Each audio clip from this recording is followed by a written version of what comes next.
ಇದೆಲ್ಲದರ ನಡುವೆ ಸಿದ್ದರಾಮಯ್ಯನವರಿಗೆ ಮೂಡ ಸಂಕಷ್ಟ ಬೆಂಬಿಡದ ಬೇತಾಳದಂತೆ ಕಾಡ್ತಲೇ ಇದೆ. ಕಾಂಗ್ರೆಸ್ ಪಾಳ್ಯದಲ್ಲಿ ಇದೇ ವಿಚಾರದಲ್ಲಿ ಹೊಸ ಕಂಪನ ಕೂಡ ಶುರುವಾಗಿದೆ. ನಾನು ಮುಂದೆ ನೀನ್ ಮುಂದೆ ಅಂತ ನಾಯಕರು ಒಬ್ಬರಾದ ಮೇಲೆ ಒಬ್ರು ಮುಖ್ಯಮಂತ್ರಿಗಳ ಕುರ್ಚಿ ಮೇಲೆ ಟವಲ್ ಹಾಕೋಕೆ ಪ್ರಾರಂಭ ಮಾಡಿದ್ದಾರೆ. 4 ಜನರ ಹೆಸರು ಓಡಾಡ್ತಾ ಇತ್ತು. ಇವತ್ತು ಮತ್ತೊಂದು ಹೊಸ ಹೆಸರು ಸೇರ್ಪಡೆ. ಹಳೆ ಹುಲಿ ಹೊಸದಾಗಿ ಸೇರ್ಪಡೆ. ಈ ಸಿಎಂ ರೇಸ್ನಲ್ಲಿ ಅವಕಾಶ ಸಿಕ್ಕರೆ ನಾನು ಕೂಡ ಒಂದ್ ಕೈ ನೋಡೇ ಬಿಡ್ತೀನಿ, ಅದೇನು ಮುಖ್ಯಮಂತ್ರಿ ಸ್ಥಾನ ಅನ್ನೋದು ಅಷ್ಟು ದೊಡ್ಡದಾ ಅನ್ನೋ ರೀತಿಯಲ್ಲಿ ಮಾತನಾಡ್ಬಿಟ್ರು. ಏನೆಲ್ಲ ಆಗ್ತಾ ಇದೆ ಈ ಸಿಎಂ ಕುರ್ಚಿಯ ಸುತ್ತ ಮ್ಯೂಸಿಕಲ್ ಚೇರ್ನ ಡೆವಲಪ್ಮೆಂಟ್ಸ್, ಈ ಕುರಿತಾದ ಒಂದು ಡೀಟೇಲ್ ರಿಪೋರ್ಟ್ ನಿಮ್ಮ ಮುಂದೆ.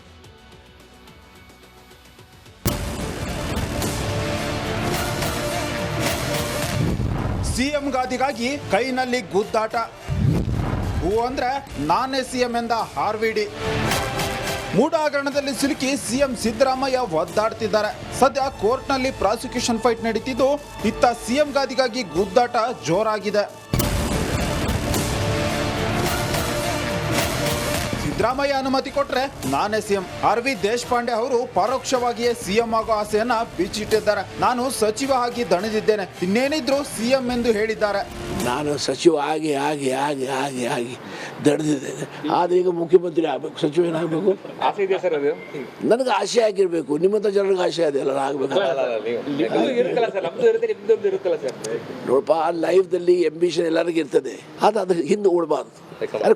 ಕೊಟ್ಟರೆ ಹೇಳ್ತೇನೆ ರೀ. ಅವಾಗ ಇದು ಕೊಡು ಪ್ರಶ್ನೆ ಇರಲ್ಲ, ಕೊಡು ತಗೋ ಪ್ರಶ್ನೆ ಇರಲ್ಲ. ಕೊಡು ತಗೋ ಪ್ರಶ್ನೆ ಇದ್ರೆ ನಾ ಹೇಳ್ತಿದ್ದೆ ಬೇಕೋ ಬೇಡ ಅಂತ. ಪ್ರಶ್ನೆನೇ ಇಲ್ಲ, ಯಾರು ಕೊಡೋರು ಯಾರು ತಗೊಳ್ಳೋರು ಯಾರಿಲ್ಲ. ಸಿನ್ನರ್ ಅದೇನಪ್ಪ, ವಯಸ್ಸಿನಿಂದ ಸಿದ್ದರಾಮಯ್ಯಕ್ಕಿಂತ ದೊಡ್ಡವ ನಾನು, 1-2 ವರ್ಷಲೇ, 1 ವರ್ಷಲೇ. ಅತ್ತ ಸಿಎಂ ಸೀಟ್ ಮೇಲೆ ಒಬ್ಬೊಬ್ಬರೇ ಖರ್ಚಿಪಾಗ್ತಿದ್ರೆ, ಇತ್ತ ಸಿದ್ದರಾಮಯ್ಯ ಪರ ಜಮೀರ್ ಅಹಮದ್ ಬ್ಯಾಟ್ ಬೀಸಿದ್ದಾರೆ. ಸಿದ್ದರಾಮಯ್ಯ ಟಗರು ಯಾವತ್ತಿಗೂ ಟಗರೆ. ಮೂಡ ಹಗರಣದಲ್ಲಿ ಸಿಎಂ ಭಯ ಪಡುವ ಪ್ರಶ್ನೆಯೇ ಬರಲ್ಲ. ಸಿಎಂ ಸಿದ್ದು ಹುಲಿ ಇದ್ದಂತೆ, ಅವರು ಬಂದು ನಿಂತರೆ ಸಾಕು ಸಾವಿರಾರು ಜನ ಸೇರ್ತಾರೆ ಎಂದು ಗುಡುಗಿದ್ದಾರೆ. ಏನಕ್ಕೆ ಆಗ್ತದೆ? ಏನಿಂದ ಏನೇನು ಇಲ್ಲ ಸರ್. ಈಗ ಏನಾಗಿದೆ, ಸಿಎಂ ಎಲ್ಲಿ ಭಯ ಬಂದವ್ರೆ? ಸಿಎಂ ಯಾವ ಟಗರ್, ಆ ಸಿಎಂ ಯಾವತ್ತು ಟಗರೇ. ಅದು ಭಯ ಬಡೋದು ಪ್ರಶ್ನೆನೇ ಬರಲ್ಲ. ಒಂಥರ ಹುಲಿ ಇದ್ದಂಗೆ ನಮ್ಮ ಸಿಎಂ, ಒಂಥರ ಟಗರ್ ಅಂತಾರೆ ನೋಡಿ ಅಂತ, ಆ ಥರ ಟಗರ್. ಬ್ಯಾಕ್ವರ್ಡ್ ಕ್ಲಾಸಲ್ಲಿ ದೇವರಾಜ ಸಾಹೇಬ್ರ ಆದಮೇಲೆ ಯಾರೂ ಮುಖ್ಯಮಂತ್ರಿ ಆಗಿಲ್ಲ. ಇವ್ರು 2ನೇ ಬಾರಿ ಮುಖ್ಯಮಂತ್ರಿ ಆಗಿದ್ದಾರೆ. ಇವ್ರ ಪಾಪ್ಯುಲಾರಿಟಿ ಸಹಿಸೋಕ್ಕಾಗ್ತಾ ಇಲ್ಲ. ಸಿದ್ದರಾಮಯ್ಯಂಗೆ ಏನಾದ್ರು ತೊಂದರೆ ಕೊಟ್ಟರೆ ಕಾಂಗ್ರೆಸ್ ತೆಗಿಬೋದು ಅಂತ ಅವ್ರ ಹಿನ್ನೆಲೆಯಲ್ಲಿ ಯಾವ ಕಾರಣಕ್ಕೆ ಸಿದ್ದರಾಮಯ್ಯ ಜೊತೆ ಹೈಕಮಾಂಡ್ ಇದ್ದಾರೆ, ಎಲ್ಲ MLAಗಳು ಇದ್ದಾರೆ, ಎಲ್ಲ ರಾಜ್ಯ ಎಲ್ಲರಿಗಿಂತ ಹೆಚ್ಚಾಗಿ ರಾಜ್ಯ ಜನ ಇದ್ದಾರೆ. ಸಿಎಂ ಸೀಟ್ ಮೇಲೆ ಹಲವರ ಕಣ್ಣು ಬಿದ್ದಿದ್ದು, ಪ್ರಾಸಿಕ್ಯೂಷನ್ಗೆ ಅನುಮತಿ ಸಿಕ್ಕರೆ ಸಿದ್ದರಾಮಯ್ಯ ಏನ್ ಮಾಡ್ತಾರೆ, ಅವರ ಮುಂದಿನ ನಡೆ ಏನೆಂಬುದು ಕುತೂಹಲವಾಗಿದೆ. Bureau report, Republic Kannada.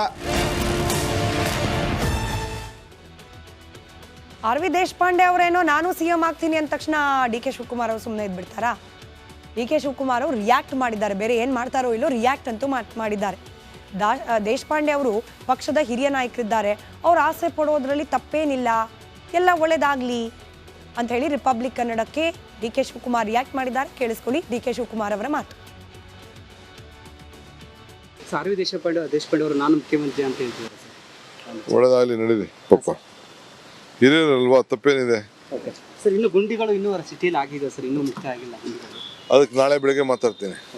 R V. Deshpande ಅವರು ನಾನು ಇವರು ರಾಜಭವನಕ್ಕೆ ಹೋದ್ರು, ಈ 4 ಪ್ರಕರಣ ಕುರಿತು ನೀವು ಪ್ರಾಸಿಕ್ಯೂಷನ್ಗೆ ಅನುಮತಿ ಅಂತ ಕೊಡಿ ಅಂತ ಕೇಳಿದ್ರು. ಈ ಯಾವುದೇ ಪ್ರಕರಣ ಕೂಡ ಪೆಂಡಿಂಗ್ ಇಲ್ಲ. ಬಂದಿತ್ತು ನಿಜ, ಪ್ರಾಸಿಕ್ಯೂಷನ್ಗೆ ಅನುಮತಿಯನ್ನ ಕೇಳಿ ಅರ್ಜಿ ಬಂದದ್ದು ನಿಜ. ಆದರೆ ಸಂಬಂಧಪಟ್ಟ ಸಂಸ್ಥೆಗಳಿಗೆ ನಾವು ಇದಕ್ಕೆ ಉತ್ತರವನ್ನ ಕಳುಹಿಸಿದ್ದೇವೆ. ರಾಜಭವನದ ಉತ್ತರ ಇದು. ಟಿ.ಜೆ. ಅಬ್ರಹಂ ಅವರು ಸಲ್ಲಿಸಿದ್ದ ಅರ್ಜಿಗೆ ರಾಜ್ಯಪಾಲರಿಂದ ಸ್ಪಷ್ಟ ಉತ್ತರ ಬಂದಿದೆ. ಅಲ್ಲಿಗೆ ಉತ್ಪ್ರೇಕ್ಷೆ ಮಾಡಿ ಪ್ರತಿಭಟನೆ ಮಾಡಿದ್ರ ಕಾಂಗ್ರೆಸ್ ನಾಯಕರು? ಮಿಸ್ಲೀಡ್ ಆಯ್ತಾ ಕಾಂಗ್ರೆಸ್ ಪಕ್ಷ ಅನ್ನೋ ಅನುಮಾನ ಕಾಡ್ತಾ ಇದೆ. ಈ ನಡುವೆ ಪ್ರಾಸಿಕ್ಯೂಷನ್ ಬಗ್ಗೆ ನನಗೆ ಯಾವ ನೋಟಿಸ್ ಸಹ ಬಂದಿಲ್ಲ, ನನ್ನ ವಿರುದ್ಧ ಲಿಖಿತ ರೂಪದಲ್ಲಿ ಆಪಾದನೆಗಳಿಲ್ಲ ಎಂದು ಮುರುಗೇಶ್ ನಿರಾಣಿ ಸ್ಪಷ್ಟನೆ ನೀಡಿದ್ದಾರೆ. ಮಾಜಿ ಸಚಿವರ ಬಗ್ಗೆ ಅಥವಾ ಈಗಿರುವಂಥ ಕೇಂದ್ರದ ಸಚಿವರ ಬಗ್ಗೆ ನೀವೇನು ಆಪಾದನೆ ಮಾಡ್ತಾ ಇದ್ದೀರಲ್ಲ, ನಮ್ಮ ವಿಷಯ ಏನು ಅನ್ನುವಂಥದ್ದನ್ನು ನೀವು 7 ಕೋಟಿ ಜನರಿಗೆ ನೀವು ತಿಳಿಸಿ. ನಿರಾಣಿ ಅವರೇ, ಇಂಥದ್ದು ನೀವು ಕಿರುಚಿತ್ರ ಮಾಡೋದರಲ್ಲಿ ನೀವು ಭಾಗಿಯಾಗಿದ್ದೀರಾ, ಅದರಿಂದ 4 ಕೋಟಿ ರೂಪಾಯಿ ನಿಮ್ಗೆ ನುಕ್ಸಾನ್ ಆಗಿದೆ ಏನನ್ನುವಂಥದ್ದನ್ನು ನೀವು 15 ದಿವಸದಿಂದ ನಾನು ನೋಡ್ತಾ ಇದ್ದೇನೆ. ನನ್ನ ಮೇಲೆ ಯಾವುದೂ ಎನ್ಕ್ವೈರಿ ಇಲ್ಲ ಅನ್ನೋದು ಸಲುವಾಗಿ ನಾನು ಮೀಡಿಯಾ ಮುಂದೆ ಬಂದಿರಲಿಲ್ಲ. ಮತ್ತು ನಾನು ಬೇರೆ ದೇಶದಲ್ಲಿದ್ದೆ. ಗವರ್ನರ್ ಮತ್ತು ಗವರ್ನಮೆಂಟ್ ನಡುವಿನ ಪ್ರಾಸಿಕ್ಯೂಷನ್ ಫೈಟ್ ದಿನದಿಂದ ದಿನಕ್ಕೆ ಕಾವು ಪಡೆದುಕೊಳ್ತಿದ್ದು, ನಾಳಿನ ಹೈಕೋರ್ಟ್ ಆದೇಶದ ಮೇಲೆ ಸಂಘರ್ಷದ ಸಮಗ್ರ ಚಿತ್ರಣ ಸಿಗಲಿದೆ. Bureau report, Republic Kannada. ಕೋರ್ಟ್ನಲ್ಲಿ ನಾಳೆ ದಿನ ಈ ಪ್ರಕರಣ ಬಂದಾಗ ತನಿಖಾಧಿಕಾರಿಗಳಿಂದ ಯಾವುದೇ ರೀತಿಯ ಲೋಪ ಆಗಿಲ್ಲ ಅನ್ನೋ ರೀತಿಯಲ್ಲಿ ಸುವ್ಯವಸ್ಥಿತವಾಗಿ ಚಾರ್ಜ್ ಶೀಟ್ ಅನ್ನ ಸಲ್ಲಿಕೆ ಮಾಡಲಿಕ್ಕೆ ಸಿದ್ಧತೆಯನ್ನ ಮಾಡಿಕೊಂಡಿದ್ದಾರೆ. ಹಾಗಾದ್ರೆ ಯಾವ ರೀತಿ ಸಾಕ್ಷ್ಯದ ಸುಳಿಯಲ್ಲಿ ಸಿಲುಕಾಕೊಳ್ಳೋ ಸಾಧ್ಯತೆ ಇದೆ, ದರ್ಶನ್ ಯಾವೆಲ್ಲ ಅಂಶಗಳು ಉರುಳಾಗುವ ಸಾಧ್ಯತೆ ಇದೆ ಗಮನಿಸ್ತಾ ಹೋಗೋಣ. ಉಳಿದಾಗಿ ಪ್ರತ್ಯಕ್ಷವಾಗಿ ರೇಣುಕಾಸ್ವಾಮಿ ಕೊಲೆಯಾದ ಸ್ಥಳದಲ್ಲಿ ದರ್ಶನ್ ಇದ್ರೂ ಪಟ್ಟಣಗೆರೆಯ ಆ ಇನ್ಫೇಮಸ್ ಶೆಡ್, ಅದರಲ್ಲಿ ದರ್ಶನ್ ಇದ್ರೂ ಅನ್ನೋದಕ್ಕೆ ಬೇಕಾದ ಸಾಕ್ಷ್ಯಗಳೆಲ್ಲವನ್ನ ಕೂಡ ತನಿಖಾಧಿಕಾರಿಗಳು ಕಲೆ ಹಾಕಿದ್ದಾರೆ. ಸಂಜೆ 7 ಗಂಟೆಯ ಮಹಾಭಾರತ ಚರ್ಚಾ ಕಾರ್ಯಕ್ರಮದಲ್ಲಿ ರಿಮಾಂಡ್ ನೋಟಿಸ್ ಅನ್ನ ಇಟ್ಕೊಂಡು ಅದರಲ್ಲಿರ್ತಕ್ಕಂಥ ಅಂಶಗಳನ್ನ ಉಲ್ಲೇಖ ಮಾಡಿ ಇಬ್ಬರು ವಕೀಲರು ಹಾಗೆ FSL ತಜ್ಞರ ಹತ್ರ ಅದರ ಕೂಲಂಕುಷವಾದ ಡೀಟೇಲ್ಸ್ ಅನ್ನ ನಿಮ್ಮ ಮುಂದೆ ಇಟ್ಟಿದ್ದೀವಿ. ಅಂದ್ರೆ ದರ್ಶನ್ ಅವರು ಆ ಜಾಗದಲ್ಲಿ ಇದ್ರು ಅನ್ನೋದಕ್ಕೆ ಯಾವೆಲ್ಲ ಅಂಶಗಳನ್ನ ನಾಳೆ ಚಾರ್ಜ್ ಶೀಟ್ನಲ್ಲಿ ಮೆನ್ಷನ್ ಮಾಡುವ ಸಾಧ್ಯತೆ ಇದೆ ಅನ್ನೋದರ ಡೀಟೇಲ್ಸ್ ಅನ್ನ ಆಲ್ರೆಡಿ ನಿಮ್ಮ ಮುಂದೆ ಇಟ್ಟಿದ್ದೀವಿ.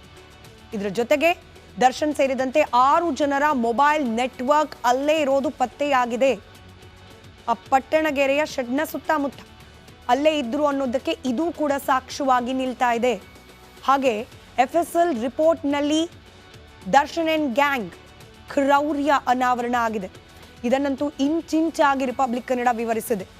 ಯಾವ ರೀತಿ ಬರ್ಬರವಾಗಿ ರೇಣುಕಾಸ್ವಾಮಿಯ ಮೇಲೆ ಅಟ್ಯಾಕ್ ಮಾಡಲಾಗಿದೆ ಅಂತ ಹೇಳಿ. ಇದ್ದ ಲಾರಿಗಳಿಗೆ ಗುದ್ದಿಸಲಾಗಿದೆ, ಮೆಗ್ಗರ್ ಮಷೀನ್ ಅನ್ನ ಬಳಸಿ ಎಲೆಕ್ಟ್ರಿಕ್ ಶಾಕ್ ಕೊಡಲಾಗಿದೆ, ಚಪ್ಪಲಿ ಕಾಲ್ನಲ್ಲಿ ಹೊಡೆಯಲಾಗಿದೆ, ಬೂಟ್ನಲ್ಲಿ ಒದೆಯಲಾಗಿದೆ. ಬರ್ಬರ ಅನ್ನೋ ಪದಕ್ಕೆ ಅಕ್ಷರಶಃ ಅರ್ಥ ಆಗೋ ರೀತಿಯಲ್ಲಿ ಅಟ್ಯಾಕ್ ಅನ್ನ ಮಾಡಲಾಗಿದೆ. ಕ್ರೌರ್ಯ ಯಾವ ಮಟ್ಟಕ್ಕೆ ಇತ್ತು ಅನ್ನೋದು FSL ರಿಪೋರ್ಟ್ನಲ್ಲೂ ಕೂಡ ಅನಾವರಣ ಆಗಿದೆ.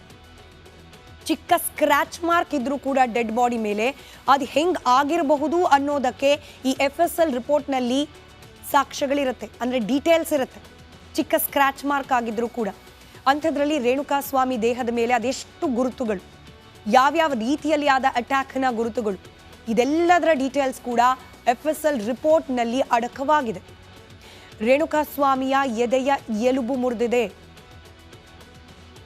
ಎಲುಬು ಮುರಿದು ಹೋಗೋ ಹಾಗೆ ಅಟ್ಯಾಕ್ ಆಗಿದೆ, ತಲೆಗೆ ಗಂಭೀರವಾದ ಗಾಯವಾಗಿದೆ, ಮೆದುಳಿನ ಭಾಗದಲ್ಲಿ ತೀವ್ರವಾದ ರಕ್ತಸ್ರಾವವಾಗಿದೆ, ಬೆನ್ನು ಮೂಳೆ ಮುರಿದಿದೆ.